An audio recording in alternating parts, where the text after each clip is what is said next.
Every club. Every day. The Global Sports Podcast Network.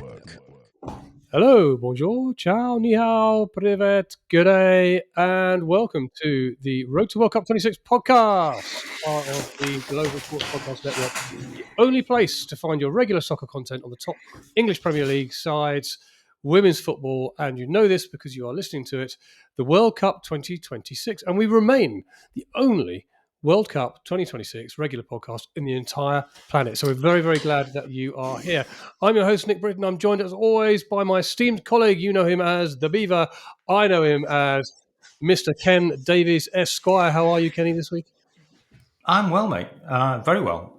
Thoroughly enjoyed the weekend. An interesting weekend. I was at the Kirk Langley Village Fete, and it was a lovely day. Very hot.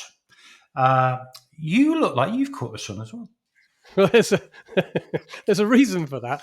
Is because this is why you are the cleverest man in the world. By the way, is because whilst you were at the Village Fete, and by the way, sitting underneath several umbrellas, drinking several pints of beer in the shade and enjoying yourself, you had me out in the blazing sunshine for 3 hours when it was around 45 degrees centigrade, teaching kids how to play football.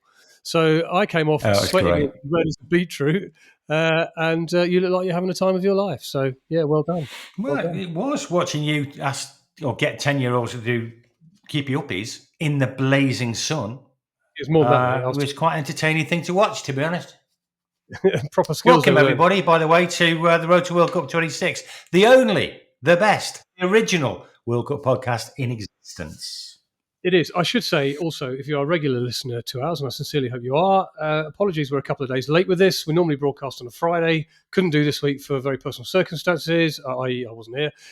So it's now Monday night. Lots happened over the weekend we can touch upon, but we will resume this Friday, but we're a couple of days late, so apologies for that. But let's get on. How did the penile reduction operation go, Nick? Well, I don't know. Was it a success? Why don't you look in the mirror and tell me? This week, we're going to take a deep dive, and I'm going to introduce this in the language of my choice. Hoy estoy muy emocionado porque hoy vamos a hablar de Ecuador.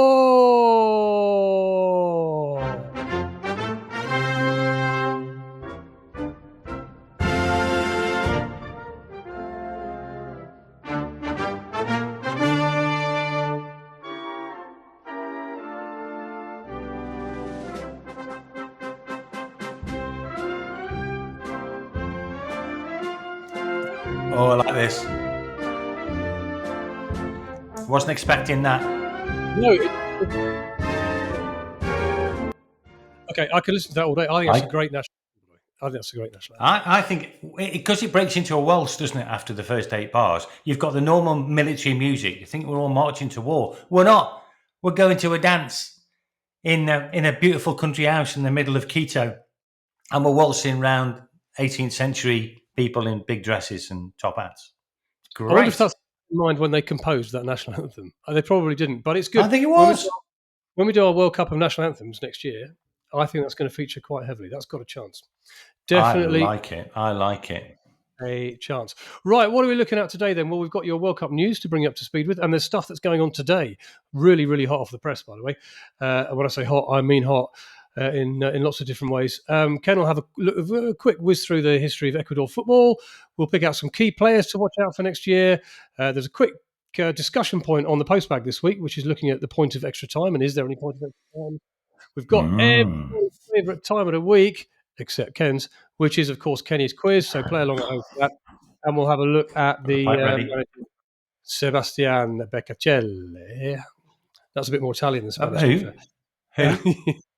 Sebastian Beccacelli. We've got to agree on this. Is it Beccacelli or is it Beccacelli? Because when I was looking at videos, I do lots of, one of us has to, and I do a lot of research for this World Cup podcast.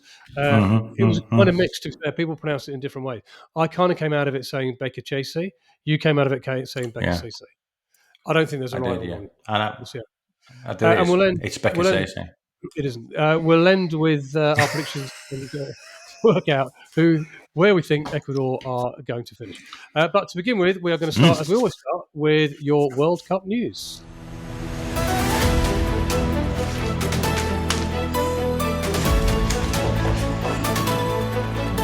Yeah.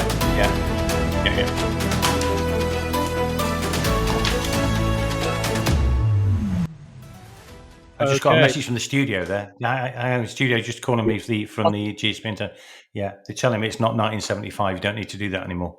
No, you don't need to hold your phone to your ear like you're calling Domino's or any other number that perhaps you should not be calling. That's what they used to do back in the day, didn't they? In the kind of news network thing. They did. Shuffle the papers, pick up the phone. Yeah, absolutely. Shuffle your papers, mate. As long as that's all you're shuffling. Yeah. Right. Here's your World Cup news. It continues to be dominated by one theme, really, and that is the fallout from the conditions at the Club World Cup. The Club World Cup, by the way, if anybody noticed, it probably didn't. It passed everybody by. The Club World Cup was won by Chelsea last night. They beat. Didn't see that coming, did you? I thought PSG were going to wallop them. Well, it was the other way around. They made them look like schoolboys in the playground in the first half. And obviously, it ended acrimoniously with scuffles and fights at the end of the game. But Chelsea won it, and amusingly have said today that they value winning the Club World Cup as much as they do winning the Champions League, which they would definitely not have said had they not. Yeah, absolutely right. Liars. Gianni, an interesting little row breaking out, and I'm wondering if how this is going to play out next year, because FIFA and the Global Football Players Union have fallen out today, because FIFA have said the thing has been a massive commercial success. The World Players Union have said, no, it hasn't, and nobody's been interested in it. And what's more, you've put the players' safety at risk by making them play in 35-degree plus temperatures. So a right good fallout, and that's the story that's been rumbling throughout this World Cup. FIFA have said in the last few days they're going to play games at the World Cup next year in Atlanta, Dallas, Houston, and Vancouver under the roofs and with the air conditioning on, because they're the only four places where you can get that. But they're going to play as many daytime games as they possibly can. But it's only a little bit. It's good to see them doing something, isn't it, Ken? But it's only a drop in the ocean. It is. The thing that slightly concerns me about that is that obviously it's being played in 3 countries, not just one. Obviously, there's only a certain number of stadia which have got roofs, which is where they control the temperature in that way. Does this mean that certain teams are going to get an easier ride in terms of general fatigue of their squad because they happen to be playing their games in covered stadia? I just can see a little bit of controversy appearing from that, by the way. Well, just a little comment. If you're playing in air-conditioned temperatures and it's nice and cool and you're used to that, because if you play in Europe or something like that, then that's obviously going to be an advantage for you mentally and physically compared to a team playing in 35-degree heat. Obviously, it's going to be. You're going to be more comfortable. You're not going to tire as quickly. Tactically, it's going to make a big difference to how you play. So, of course, it's going to make a difference. Yeah. Well, I suppose it might save some players, though.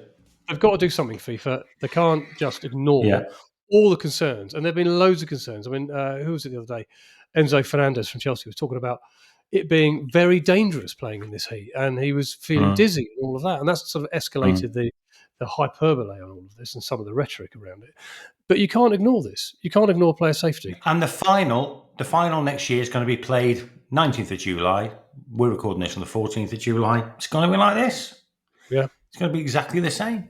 So we really hope it's going to be an amazing tournament next year. And it's good that FIFA are taking action. But I think they need to listen to the players' unions and they need to listen to the players and they need to don't put We nearly broke this story, Nick. We were on this story from day one, weren't we? A month ago we started talking about this. Don't put player welfare. No one else was on about it. Commercial interest. Correct. Our plea for FIFA today. 2 of the hosts of next year's World Cup met in the Gold Cup final last week. Mexico beat the USA 2-1. No great surprise there. The USA didn't really get out of the blocks throughout the entire tournament. I mean, they were missing some very important players. The final was very one-sided. Mexico won it at a bit of a counter. One doesn't really tell the story. 3 very good goals. If you haven't seen them, go and sort them out. Scored interestingly by Premier League players, by the way. So Chris Richard, for Palace, opened the scoring after 4 minutes. Mexico replied on 27 with Fulham's Raul Jimenez and Great West player. Ham. How much longer we don't know, but West Ham's Edson Alvarez scored the winner on 77. 3 good goals scored by Premier League players, confirming, as we all know, Very good. he's the best league in the world. It's going to be up there. It's not. It's an interesting one. It's the second best league in the world because the best league in the world is the Championship in England. Correct answer. So we had spotted Mexico looks the team that's are going to have a great chance at the World Cup, and I suppose their performance in that competition just kind of reiterated their strength, and they seem to be the team to beat. For both of them, it was their last competitive game before the World Cup. They'll only play friendlies now for obvious reasons. So Mexico will go into this with confidence high. The USA, look, it doesn't help the pressure on Pochettino. Okay, it doesn't help. But there are loads to raise that issue. Loads of mitigating circumstances on this. They were missing some really, really senior key players and all of this. But the mood music around Pochettino from the off has not been good. And he's on the hot seat. He's got to turn this ship around somehow. And even if it fluked a 1-0 win in a game where they only had 40% possession, would have helped him. It just kind of buys into the narrative that he's not the man for the job, even though, as I say, there are lots of mitigation circumstances. But there you go. Is it too late to change now? It's too late to change. Why would you? He's a very good coach. He's a very good coach. He's a great coach. I like Pochettino. I do. He needs to get his key players back. He's still got several months to work with them. There are some young players who have come through since January who had their chance during the Gold Cup to make their mark. He'll carry on working with them. They'll be better players this time next year without a shadow of a doubt. So there's still plenty to play for the USA, but they do have to get out of the blocks a little quicker and start showing the supporters that there is demonstrable signs of progress. Last bit of news for you then. We're talking a lot and have talked a lot about dynamic ticket pricing because that will be introduced in the World Cup next year. They've trialled it at this year's Club World Cup. And what's positive, I guess, in some ways, to see that prices have gone down as well as up. Incredibly, they've not only gone down, but they've absolutely bottomed out in terms of there's no interest. Look, there's been no real interest from supporters in a lot of these games. There have been in the big games. There have been when Real Madrid are playing. But even in semi-final games. So I'll give you an example. Chelsea's semi-final against Fluminense, tickets that were on sale for $474 ended up being on sale for $13. Okay, which is about the price. That's a burger, isn't it? Well, it's about the price of a pint in the New Jersey stadiums. And that's not the only one. Quarter-final tickets for Chelsea and other teams, Al Hilal, Fluminense, Palmeiras, were going for $11.15. Now, well, it's interesting, isn't it? Because I think you'd be annoyed, wouldn't you, if you paid $474 because you think it was sold out, and the bloke sitting next to you said, "How much did you pay?" "Oh, actually, they paid me $10 to come in." That's dynamic pricing. Yeah, if you paid $430 for Chelsea against Fluminense, you deserve everything you get, quite honestly. Now, but what I would say about that, there's a couple of things that spring to mind on that. Firstly, the World Cup won't be like this competition. There'll be a lot more general interest in the World Cup. People will be coming in. I know a load of people from the UK who are going over there. So I think the bottom of the market will be a lot higher. I am not a massive fan of dynamic pricing, really, because what I do think is it kind of prices the ordinary fan out of the best games, and you end up in kind of a two-tier situation where the rich get to watch the great games, the poor get to watch the crap games. I don't like that as a matter of principle. Maybe that's because I'm a raving communist, but maybe it's simply because I think that's the fairer way of doing it. So I'm not a great fan. I don't like the idea of it. I think we're going to see it coming into the UK. Won't really happen in the Premier League because they're all sold out on season tickets anyway. But, who's to say season tickets aren't going to go to a dynamic pricing situation? Imagine what would happen then. So, I'm not a massive fan. I just, progress is progress, but sometimes progress is retrograde, in my opinion. Well, I am absolutely astonished. I'm astonished, Ken, because I didn't think you had any principles. So I'm very glad to hear you've got at least one.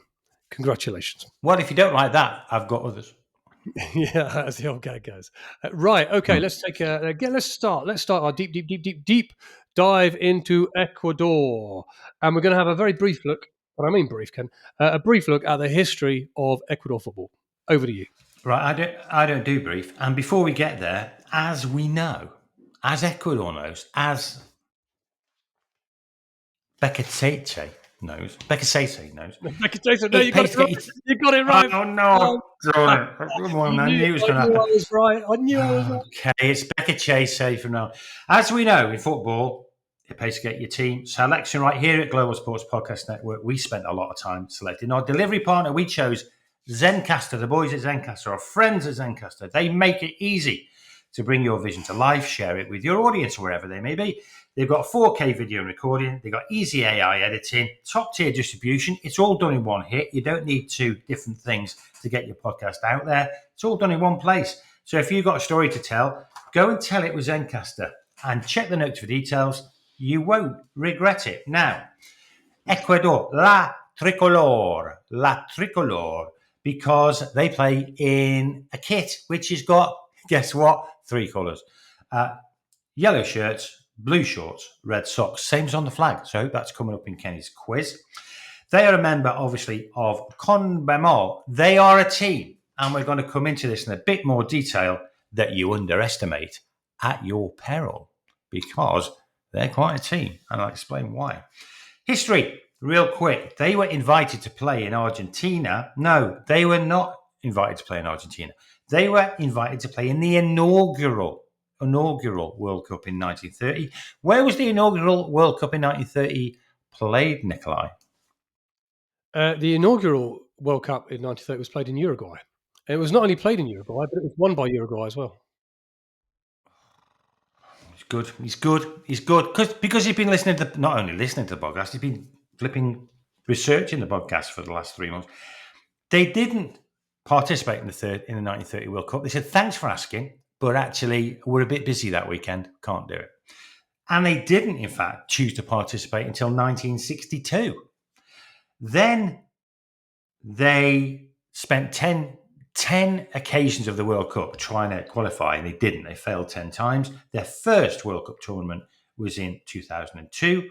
They had a very strong World Cup in 2006, where they reached the round of 16.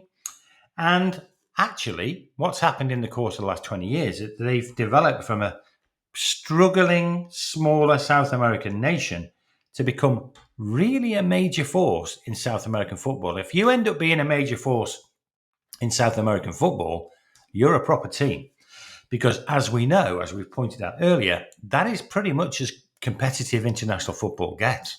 So they've done it very well. Now, to prove the point, Ecuador have qualified in second place in the league, the very simple league that they play 16 games. In fact, they play 18 games.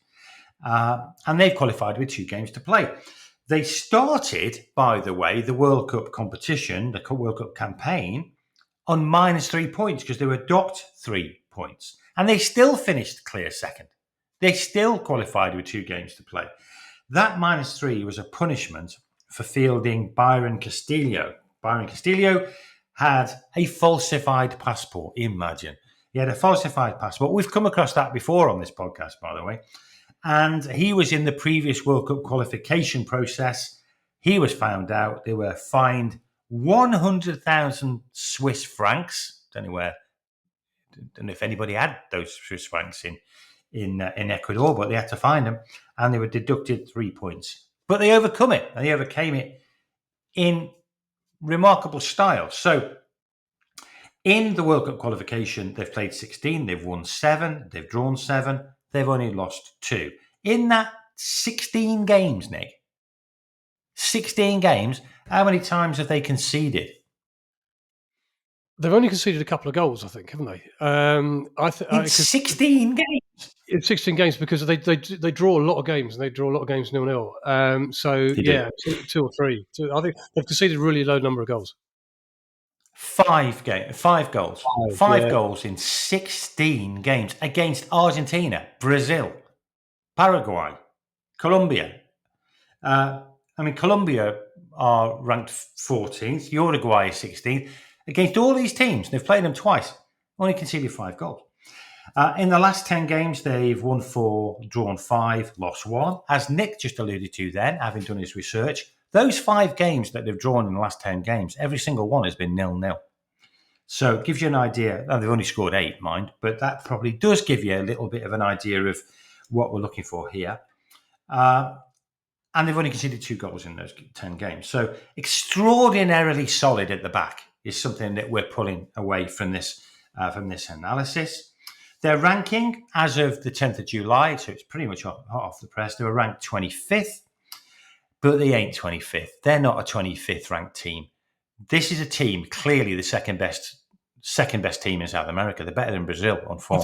I think they are, at the moment. So they've been low as 71st back in 2017, and ever since that, you've seen this continuous rise up the rankings. So they are officially the fifth best ranked team in CONMEBOL, behind Argentina, Brazil, Colombia, and Uruguay. But the Road to the World Cup podcast is telling you they're in fact much better than that. So if you're an outsider for your bet for the World Cup, you could do a far, far worse than putting your hard-earned dollar on Ecuador. Over to you, Nick. Yeah, you could. Yeah, that's a really good analysis of where they came from and where they are now. So thank you very much.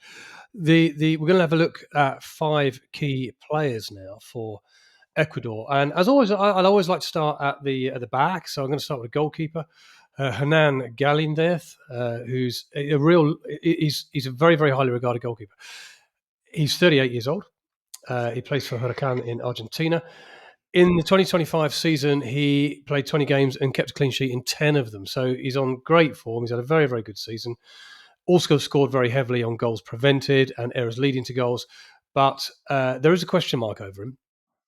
And that is he only had 58% accuracy with his passing, and his long ball accuracy was only 34%. So there are questions about how to best use him. Do you want to play out from the back? Do you want to go long? How are you going to do it? But he's one of those players. He's one of those players in the team that's a real linchpin, because he sits behind a defence which is mean, and he's a major part of that meanness, as you alluded to. Very solid, very dependable, very experienced. He's out injured at the moment. Actually, the second to last qualifier against Brazil, in the warm-up, as the teams were ready to come out, he tore his shoulder muscle. So he missed the last 2 games of qualifying. Didn't do him too much bad. Gonzalo Valle came in for him for Brazil game, and they drew 0-0, so they kept a clean sheet again. But providing he can keep fit, he'll be 39, brings at the World Cup, he brings a lot of experience, and they depend on him quite a lot. So that's your goalkeeper, and I always like to look at your goalkeepers. Going to move up into the midfield area, and that's Moises Caicedo. No surprise there. One of the best midfielders in England. He's just won the Club World Cup, as we now know. Yep. One of the midfielders in Quite the English player. And yeah, he's established himself, I think, as one of the best defensive midfielders in the world, and starting now, and has in the last 6 months really started to justify his £115 million price tag when he moved from Brighton. Only 23 years old. He achieved a rare feat last year, Kenny.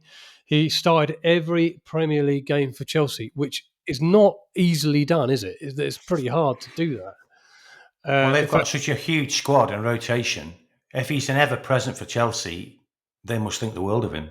Yeah, no Chelsea player's done that since Cesar Azpilicueta in 2018-19. So it is a difficult thing to do. He's had 55 caps for Ecuador since making his debut in 2020, and he is absolutely crucial to their success. From one end of the scale almost to the other, and the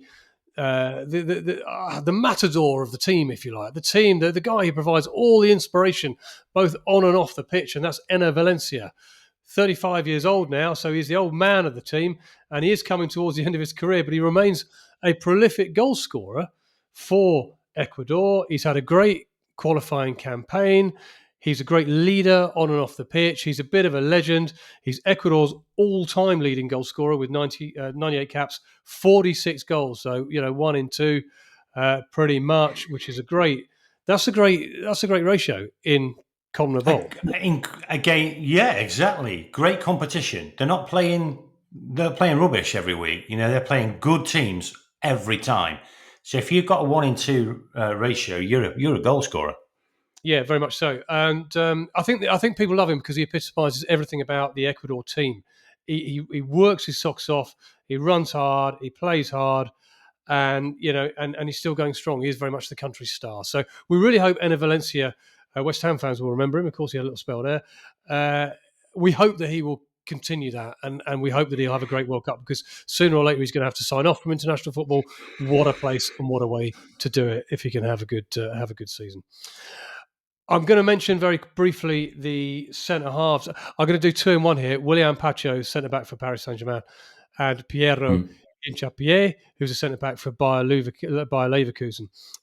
Both young, both vibrant, both dynamic, and both a key reason why Ecuador are so strong at the back. And you talked about the fact they are so strong at the back. Pacho recently came the first Ecuadorian to ever win the Champions League with PSG, not the Club World Cup, by the way, as we now know.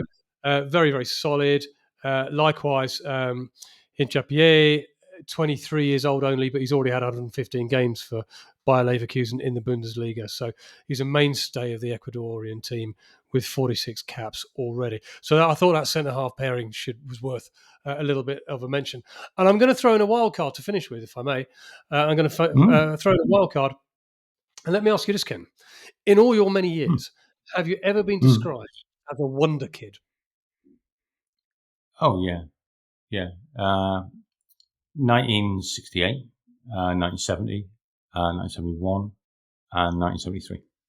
I think you probably were last week, to be honest with you. In fact, I think you probably were 2 or 3 days ago, because despite your age, you're still a wonder kid when you put up against the rest of the residents of Kirk Langley. I think you lowered the age there by a good couple of years. Were you impressed with my footballing skills, by the way? Let me tell you a story about it. I'll tell you a story about this. So, as you know, Ken got me running football sessions for the children and young people of Kirk Langley at the summer fair. And we arrived there, and I set up, and I got all the cones out and the balls out and all that, because I am a qualified football coach. I've been coaching for many, many, many years. And Ken said, pass me the ball, Nick, pass me the ball. So I have a wonderful left foot, so I floated one over to you right on your toe. Beautiful. And to be fair, you controlled it sort of about 10 yards away, but you controlled it nonetheless. Reasonably well. I pushed it into space, Nick, if you must know. Yeah, actual space. I can't kick it as far as you can control it. But you did run after it, get it back, and then pass the ball to your mate Bill. And immediately on passing the ball to your mate Bill, clutched your groin and said, I think I pulled something. So, I mean, I know you're used to pulling your groin, but it's not normally when you are playing football. So not in public, no.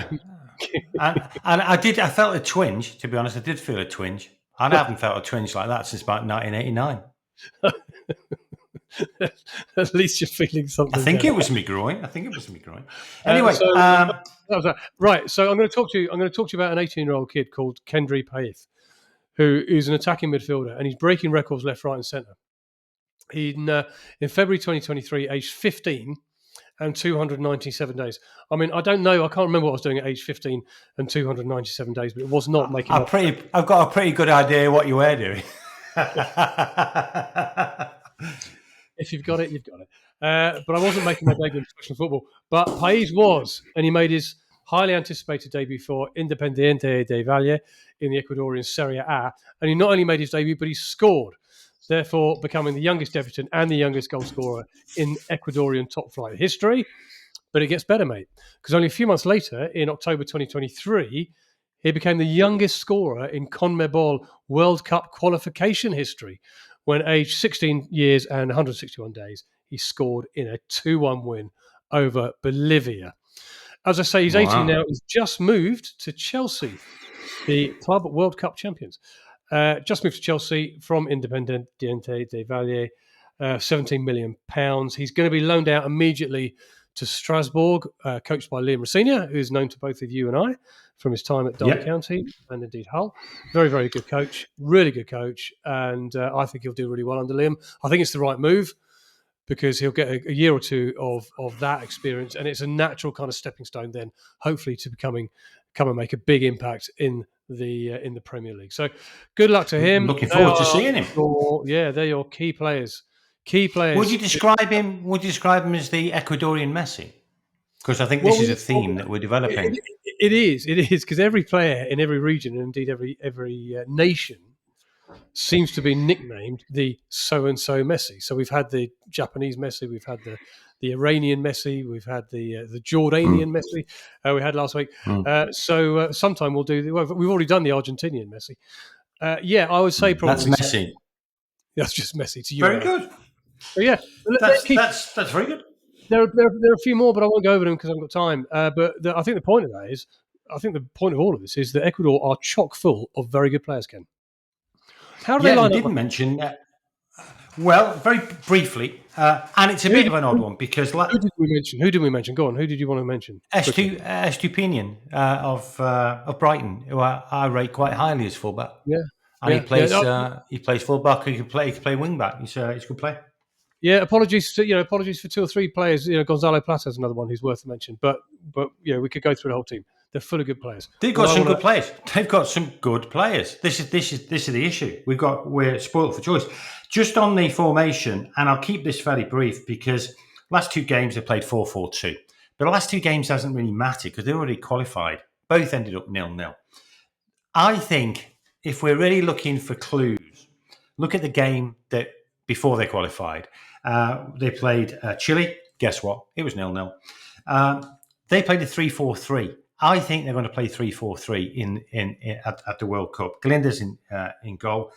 Back 3 of Hinz Capier, Pacho and Ordonez. Estupinian steps up into the 4-man midfield. And you've got three up front. You've got Valencia in the middle. You've got Wawa and you've got Plata supporting that. So I think because they're so solid at the back, because they've got Caicedo pulling the strings at defensive midfield, I think they'll end up going 3-4-3. So that would be my prediction. That's the official Road to World Cup prediction of how Ecuador are going to set up. And we're going to touch on a little bit more about that when we do a quick in-depth dive into the coach, whose name is, Ken? Becca Sese. Wrong. It's Becky Chase. Oh. And you admitted that. So, we're going to have it. We'll touch a little bit more on that in a little while. Right. The next thing I would like to discuss with you, my friend, is not a question that I am going to raise with you. It's a question that has been raised with us by Michelle in Houston, in Texas, in the USA. Fine place, fine country. And she has written into us via letter. It wasn't really a letter, but I like to think of these things as letters, to say, hello, Ken and Nick. What a great job you're doing. Hello, Michelle. Which was genuine, that's what she said. And she's keen on the podcast, listens every week. She's asked us a question, because we always encourage questions, and we like to discuss every week a question that has been raised by you guys. She's asked us, what is the point of extra time? What is the point of extra time? And I think particularly because there's been lots of controversy around it with the heat in America, 3 of the 4 semi-finals, by the way, in the Gold Cup went to extra time. So it is a pertinent question. But what's the point of extra time? I've always wondered what the point of extra time is, because teams just generally play for penalties. Should extra time be scrapped and the game just end on 90 or 95 or 100 and go straight to penalties? Kenny, what do you think? I think she's right. I think it's that's a lot of common sense being spoken there by Michelle in Houston. I think it was. Was it Houston? It was in Houston, yes. It's a fallacy, extra time. Everybody thinks extra time is going to be exciting. It never is. Or very, very, very, very rarely is. If you looked at the analysis of goals scored in the first half and the second half and extra time would be the lowest by some distance in terms of goals per minute. Never done the analysis. I'll try and do it for next time. But I'm pretty sure it would be the lowest. Because what happens is people play reasonably normally for about 6 minutes of the 30 minutes of extra time. And then for the next 24 minutes, they just avoid making a mistake. And the second half is generally nobody's going all guns trying to win the game. They're going all guns trying not to lose the game. So I'm not a fan of extra time. I should be, because it should be the most exciting part of the game. And it never, ever, ever is. Now, in the context of very severe conditions that people are going to be asked to play, and in the context of games that last 100 minutes, not 90, you add on the 3 minutes at the end of the first half, you add on the 7 minutes we always seem to get at the end of the second half, you're playing 100 minutes. Then you've got to play another 30 minutes plus. It's not good. It's not going to be good in those conditions. And you know what? There's no point to it, because it doesn't do anything, and everybody just gets bored after the first 10 minutes. So yeah, I agree, Michelle. Let's go straight to penalties. What do you reckon, Nick? I don't think you'll find any we're based in the UK, as everybody knows, in Derby, in England, right in the middle of England. I don't think you'll find any English fan, or any England fan, I should say, who would rally against the scrapping of the extra time period on the basis that if we didn't have extra time, England would never have won the World Cup in 1966. Do you not think we would have beaten them on penalties? We would have beat Germany on penalty. No, maybe not. Maybe you're right. I just think they had penalties in those days, or they just have replays and stuff like that. I remember the days where you just have replays. They didn't have penalties. They didn't have penalties. Penalties weren't a thing. So there would have been a World Cup replay. Extraordinary. But of course, England won the game in extra time. So there's been lots of thought, and I'm amongst this, by the way, who believe that the England winning the World Cup was more of a curse than it was a blessing, because the pressure that it gets placed on England England teams every single World Cup is ridiculous. It is ridiculous amount of pressure. But there you go. There have been some very, very exciting extra times. I don't think it's as dull and boring as you make out. But I think we need to do the analysis on it. I think, looking at next year, I think we should actually. Let's have a look at this in some depth and go and find out what the statistics say about how teams approach this. There has been academic data done on this, because I've looked at it before. But certainly, it'd be interesting to see how many goals are scored compared to 90 minutes. Next year in the heat, I think that's a justification to say we don't need it next year at World Cup, because we don't want players playing in the heat for as long as they absolutely have to. And it's an interesting point. So thank you for raising that with us, Michelle. Thank you for raising Just on that thought, before we leave it, I've just had a counter argument thought. If there was no extra time, do you think the last 20 minutes of full time, of normal time, would turn into the kind of attitude that people have in extra time? And so it would make the last 20 minutes of the normal time boring? No. I think that teams that play for extra time because they're the massive underdog, or they're getting battered, or they're just they'll do that anyway. I don't think we'll see. I don't think we'll see any difference. I don't think we'll see any difference. You see teams, don't you, settling for extra time with about 10, 15 minutes to go in games. Okay. Teams with that mindset will just settle for penalties instead, because the only reason they're settling that's what they're doing in extra time as well. So if they're settling for extra time, they're actually settling for penalties. I think you're right. I think you're absolutely right. They're not settling for the last 10 minutes of the game. They're settling for the last 40 minutes of the game. So I don't think we'll see any difference. No. Don't think we'll see any difference. Great question, Michelle, by the way. Great question. Yeah, keep the questions in coming in. Ken, how do people get in touch with us? Well, the best thing to do... by the way... in your papers. You should know this off by heart. I see you looking around in your papers. I don't know any of this off by heart. I hope you're enjoying Road to World Cup, by the way, as much as we are bringing it to you. And it's great we've got dedicated listeners like Michelle in Houston. Really does make it all worthwhile. So continue to listen, be an every weeker. That is really good. And subscribe, leave a review, share the podcast with other people who might like it, because there's nothing quite like it yet. There'll probably never be anything quite like it, to be honest. We'd love to hear your thoughts, though, on the whole qualification process, on points of order, like Michelle raised, what our thoughts are on some of the chewiest and more interesting aspects of the beautiful game. So the email to reach us is roadtoworldcup26@gmail.com. roadtoworldcup26@gmail.com. You've got a pretty good chance of having your question read out, because we love a question, don't we, Nick? We certainly do, and we like debating points to do with football.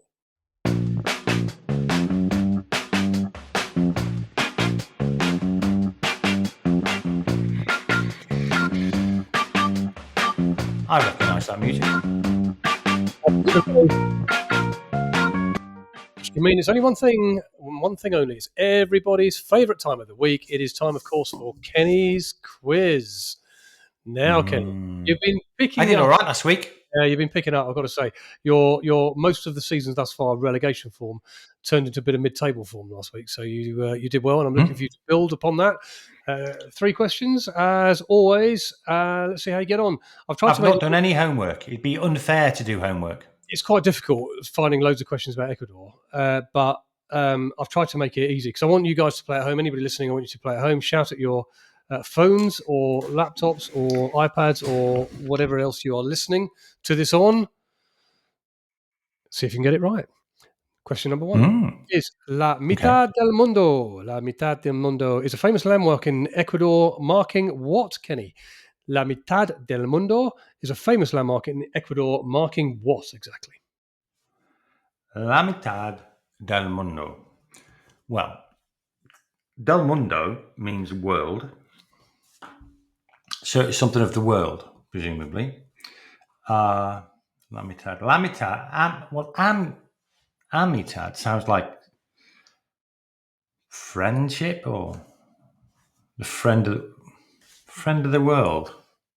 Something like that. It's like friendliness, isn't it? Amitad, something like that. As in amicable, and ami is definitely Latin for friendliness or love or something like that. So I'm going to go for a massive statue of Jesus with his arms wide open, welcoming all of the nation's pilgrims to his bosom.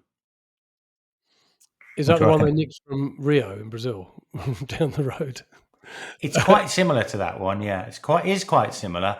But this one is the Amitad del Mundo. Yeah. This is the one. Yeah, for the it is. world. La Mitad del Mundo. That's a good get. I like your reasoning. I like your thinking. You're miles off, by the way. The answer to this is very much in the question. In fact, the answer to this is very much in the country that we're talking about today. So, La Mitad del Mundo is a famous landmark. Oh, hang on a minute. Is it La Mitad? Yeah, not La Mitad. It's a La Mitad. Yeah, MITAD. Oh, It's too late. I feel such a fool. Well, no change there. The answer. Think about Ecuador. What does Ecuador mean? Ecuador means it's on the equator. Equal? No, it's on the equator. Yeah. Oh no. La Mitad del Mundo is a famous landmark marking what? Well, it's the kind of middle of the world, isn't it? It's the middle of the world. Yeah. So I would imagine the equator goes through quite a few countries. Why is Ecuador all special and as its own little marker? I bet there's a marker in Malaysia. Well, there probably is. There probably is. I mean, but that's not what we're talking about here. We're talking about. No, fair enough. I got it wrong. I have to put my hands up and say I could have got that right as well. You could, you could have done. I've got to say, with a little bit of, a little bit of thought, you may have got that right. Failed. La mitad literally means half, so it's kind of half of the world. So middle of the world. Okay, let's move on. What ocean is to the west of Ecuador's most populated city, Guayaquil? What ocean is to the west of Ecuador's most populated city, Guayaquil? That's got to be, if it's to the west of Ecuador, and Ecuador's on the western side of South America, it has to be the Pacific. It couldn't be anything else. The Pacific Ocean. Well, kind of. I'm going to ask you for 50-50 here because I need you to be more specific about the Pacific. Did you like that? Because more specific about the Pacific. Yeah, there's two Pacific Oceans. There's North and South essentially. There's a North Pacific and a South Pacific. What I need to know is which, and it sort of cuts Ecuador in half, so almost. So which is it, mate? North or South Pacific? So you're really asking me what side that city is of the La Mitad del Mundo? Pretty much so. Because if it's to the north of it, it's probably the North Pacific. Yeah, it's not.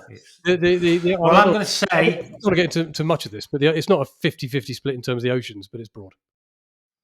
All right, I'm going to say North Pacific. Can I have a second guess? No, because the answer is South East. Pacific. Oh, God. Yeah. So far, so bad. Right. Okay. Come on, mate. Here's your bonus question. You've got time to rescue yourself here. Because of its location at the equator, Ecuador experiences very little variation in daylight hours during the course of the year. Both sunrise and sunset occur each day at the same clock time in the morning and the evening, pretty much throughout the year. So what clock time does the sun go up and the sun go down? Well, it's got to be 6 and 6. It's got to be 6 and 6 because if it's on the equator, and because we've got 24 hours in a day, I would imagine the sun must rise at 6 in the morning and must set at 6 p.m. in the evening. At last! Oh, you can't imagine how pleasant that sound is to hear. have a cheer and a clap from me because yeah, exactly that. The sun comes up at 6 o'clock in the morning and goes down at 6 o'clock at night. So well done, mate. 1 out of 3, pretty much part of form. Well done at home. If you got all of those right, your Ecuadorian knowledge is very, very impressive. Right. Before we finish with our predictions, just a couple of moments on the Ecuadorian coach, Sebastián Becachese. I'm a big fan, Ken, by the way. I'm a big fan of this guy. He's been in the hot seat since August last year, so he's not been long with the team. He's a 44-year-old Argentinian. He has been instantly recognisable. No, he's Argentinian. Right. Yeah, he's Argentinian, yeah. He's Argentinian. Oh, right. Yeah. Oh. Why does that surprise you? It's like next door to Ecuador. I just thought he might have been Ecuadorian. Well, he's not. But no, he's perfectly entitled to be Argentinian. I don't hold it against him. I'm sure he'll be delighted to hear you say that he's got your blessing. Yeah, he's instantly recognisable for his long blonde hair. Now, recent photographs have suggested that he might have cut that off, which I'm a bit disturbed about since he got the Ecuador job. Because for years and years and years, you see him on a touchline, he's dancing around with that. He's got blonde hair flapping and flapping and flapping. But has he got the kind of Canija look from the 1986 or 1992 thing? Yeah, I think he hasn't got it cut off completely, but I fear that it's not nearly as long as it was. So if that is the case... Well, he's going to lose all his strength then, isn't he? Well, this is it. Please, please, please, please, please grow it back. Please grow it back because you look so super cool. He has had international experience in the past and indeed some good international success in the past. And one of the reasons I like this guy is because of his background. He and the people he's worked with. So he's been mentored essentially by two brilliant coaches, Jorge Sampaoli and Marcelo Bielsa. Two great coaches who know how to play great football. With Sampaoli, he managed Chile. So he was assistant, Sampaoli was boss. He took over the Chile national team in 2012, and we know Chile aren't a great side at the moment. So this is a landmark sort of bit of success for them. They qualified for the 2014 World Cup, but just not only did that, but took Chile to the round of 16, where they only lost on penalties to Brazil after extra time, probably, but who knows. Then carried that on in 2015, where they won the Copa America on home soil, and Becachese was, whilst he's not the manager, was recognised, for his part in that. But what I like about him there, he's kind of then said, right, okay, I'm going to go into the managerial spotlight, but he's going to do it the hard way. So he went back into club football with Universidad de Chile, hit and miss there, went to Defensa in Argentina, had a short spell, did all right, then got a job to Independiente, who are one of Argentina's top sides, and did okay, but didn't last very long. It's a bit like manager at Chelsea. If you could be great or you could be good, but if you haven't won everything, but the expectations are very high. You're out. So expectations, and Argentina, they are vociferous, as you can imagine, when it comes to their pleasure or indeed displeasure. So he left there after a few months, went back to Defensa, had a short spell in Spain, and so he's done it the hard way. And he's had ups and downs, and he's learned the hard way. And I like managers who do that. I don't like managers who just start at the top and carry on at the top. Do you know what I mean? Does that make sense? It makes a lot of sense. I like this thing with Bielsa. Bielsa's a maverick, isn't he? He's a maverick. He's an independently thinking manager who challenges things, does things differently to everybody else. He doesn't follow the crowd. Yeah, no, very much that impression. Yeah, I get that from Becachese, to be honest. Yeah, and his style of play, I think, will fit that, as we'll talk about in just a moment. But when he got the job last year, there was a little bit of confusion by some. There's a little bit of displeasure in some quarters. Equally, there was a lot of pleasure because broadly, Ecuador football has needed to modernise tactically and philosophically. And Becachese is seen very much as a modern coach. New ideas, high press, high energy, fullbacks bombing on, rotations in midfield. He's got the lot. They like to win the ball back quickly. They like to get it wide. They like to push on. And they know, as you discussed right at the top of the show, they've got a rock-solid defence which will allow them to play. Now, he's only had a few months and a few games, a handful of games, to try and impose that style. And I think we'll just see more and more and more of that as the games roll into the World Cup. I'm expecting to see a very different Ecuador next year than perhaps might have played last year, if that makes sense. I think we will see quite a lot. Makes a lot of sense. It's going to be a really interesting comparison with Ancelotti, the old man Ancelotti, but obviously wily old fox at Brazil, against this young, energetic, maverick kind of manager that we've got in Becca Chase. Very much so. Just quick thing to mention. Yeah, just one thing to mention on that is he was a defender. He was a right back. He wasn't a great player. He recognised he wasn't going to be a great player early in his career, and went into management very early. But you can see he knows how to set up a defence. He knows how to marshal his defence, and that's absolutely key to this. So, and he's not without some top players. So he really does have a really good chance of making a big noise at this World Cup, I think so. I think this might be his time. I think this might be an opportunity that will really catapult him into the next level. He's definitely one for the future. I think he could become a top coach. And the fact that he's very active on the sideline, to put it mildly, I love a coach like that. We like that. If he was only a chain smoker, if only he could take up... I miss managers who were chain smokers. I don't think we're ever going to see that again. But if he had that, he'd be ticking all the boxes. Can I just say, Nick, before we move on to the last bit, I better talk about our partners at Bioniq, the world's most personalised supplements, because your body is unique. Tell you what, when I kicked that ball on Saturday, my body felt unique. And not in a good way. You need more than a supplement, mate, to get you out of that hole. Flipping it, not off. If they've got a groin supplement, I'll be buying boxes of it. Because without knowing what deficiencies you have, taking off the shelf of supplements can mean you're not getting enough of the nutrients you need. You're getting too much of what you don't need. Bioniq provides 100% tailor-made supplements designed to deliver precisely what your body needs, no guessing. So, if your body needs something unique, check out Bioniq. Click the link in your show notes and our show notes. Use the code GSPN 2025. You get a 40% discount on your first order, Nick. Very good. Thank you very much. And that's why we both got unique bodies. Yep. We're going to finish the podcast, as we always finish this podcast, with a prediction of how we think our team is going to get on. Shall I go first, Ken? Do you want to go first? Yeah, you go for it, Nick. Okay. I sense that it's a bit of a perfect storm for Ecuador right now. They've got a modern, progressive, high energy, high active coach with a young, progressive, high energy, high active team that's packed full of quality players. And I think that's a perfect match. I think they're going to surprise a lot of people next year. And I think in terms of South American success, it's going to be very close between them and Brazil. I think Argentina are still a one step ahead. But Brazil and Ecuador, I would put Ecuador slightly ahead of Brazil, but the Ancelotti factor, we'll wait and see. But I think Ecuador are going to have a great World Cup. I really do. I'm really excited to watch them play. They are one of my dark horse predictions. I think they're going to get to the quarterfinals. They might even get to semi-finals if they have a fair wind and a fortunate draw.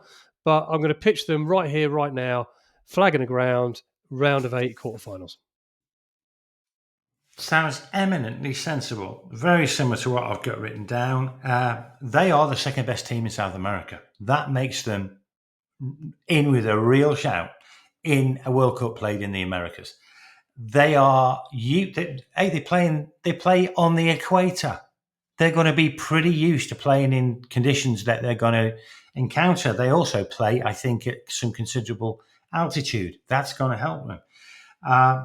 He's a great coach. He's a flexible coach. He's destined for big things.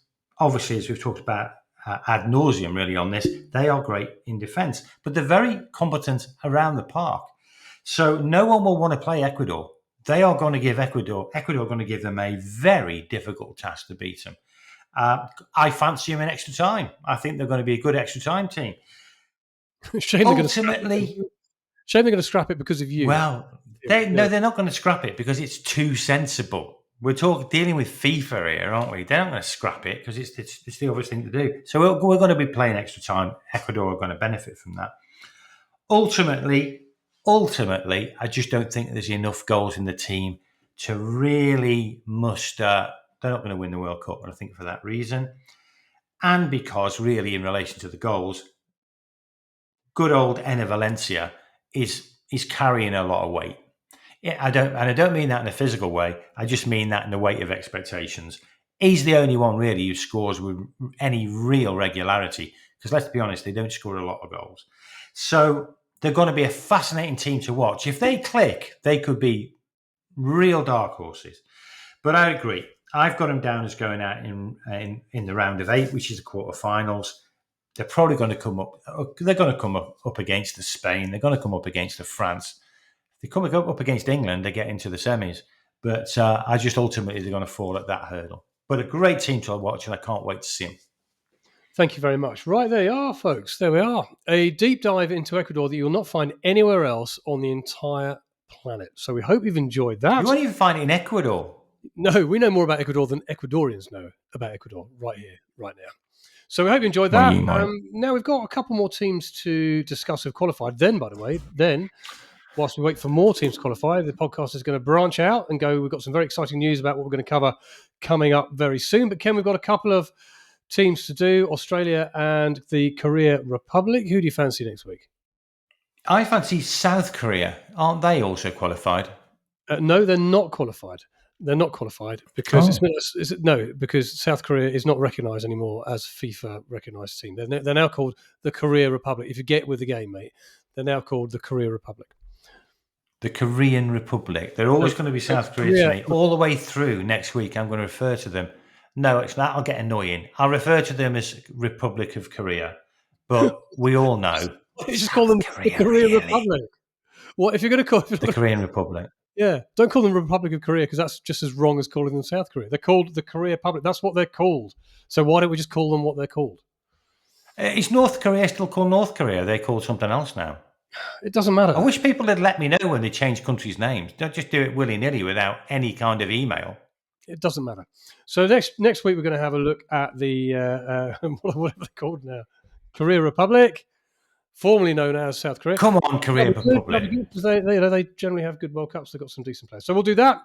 Until then, thank you very much indeed for listening. And as always, have a good week. Look after yourselves. Look after each other. From Ken and I, goodbye. See you soon. Every club, every day.